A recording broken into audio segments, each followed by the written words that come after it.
استكرد هذه الكلمة التي دخلت اللهجات العامية ويستكردوا الشعب. فكرة الاستكراد جاي منين؟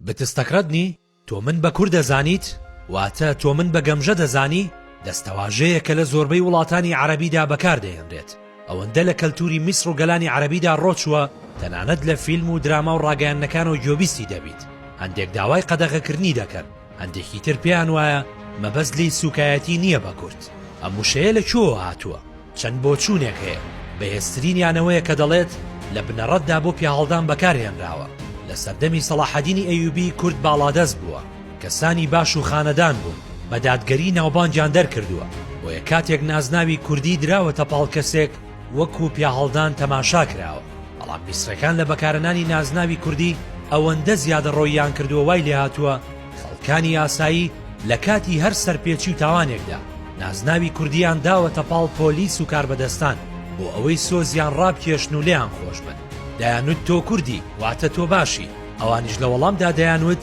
بتستەکردنی واتە من دەکەی بە کورد من کورد نیم ئێستا تێرشەقت دەکەم بەم شێوەیە وشەکە لە ماناکەی خۆی لای داوە ئێستا کاتێک بەکاردەهێنرێت کەسێک وابزانێت بەرامبەرەکەی دەیەوێت فێڵی لێ بکات مانای ئەوە دەدات تۆ من بە گەمژە دەزانیت بەڵام یوسف زیدان مێژوونوس و ڕووناکبیری میسری بۆ چوونێکی تری هەیە و دەڵێت کاتێک میسرەکان ئەم وشەیە بەکاردەهێنن کەسێک بیوێت مافیان بخوات لەبەر ئەوەی لە ڕابردوودا لە سەردەمی عوسمانیەکان کوردەکان بێ بەرامبەرکاریان پێکراوە يشغلهم وما يدهمش حقهم نعم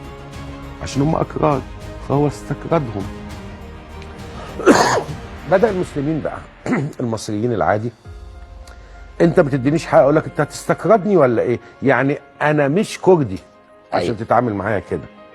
هەرچۆنێک بێت دەنگی ناڕازی دژی بەکارهێنانی ئەم وشەیە بەرز بۆتەوە ڕەوەندی کوردی لە لوبنان داوایان کردووە بەکارهێنانی ئەم وشەیە قەدەغە بکرێت تەنانەت کەسێکی وەکو زیاد ڕەحمانی هونەرمەند و مۆسیقاری لوبنانی کوڕی گۆرانی بێژی بەناوبانگی عەرەب فەیروس داوا دەکات بەکارهێنانی وشەی ئیستکراد لە لوبنان قەدەغە بکرێت زۆرێک لە ڕاگەیاندنەکانیش کاریان لەسەری کردووە بۆ نمونە کەناڵی فرانس 24 پرسیاری ئەوە لە هاوڵاتیانی وڵاتانی عەرەبی دەکات ئایا پێتان وایە وشەی ئیستکراد بێڕێزی و ڕەگەزپەرستی بەرامبەر بە کورتێدایە؟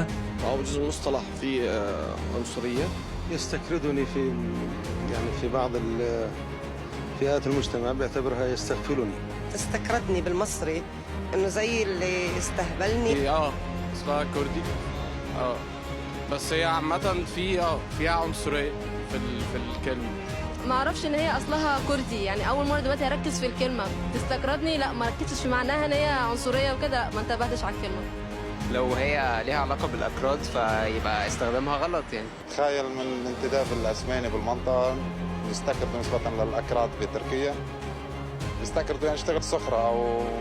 يستعبدوا يعني للاسف يمكن بنظلم في الاكراد هيدا الشيء ئیدۆم و تانە و تەشەر لە فەرهەنگ و زمانی هەموو نەتەوەیەکدا هەیە بەڵام ئێستا ئەم وشەیە تەنها وشەی ناوبازار و سەر شەقامەکانی وڵاتانی عەرەبی نییە بەڵکو لەسەر شاشەی تەلەڤیزۆنەکان هونەرمەند و خەڵکانی ڕۆشنبیر بەکاری دەهێنن ونحافظ على استغلال المواطن واستقرضه.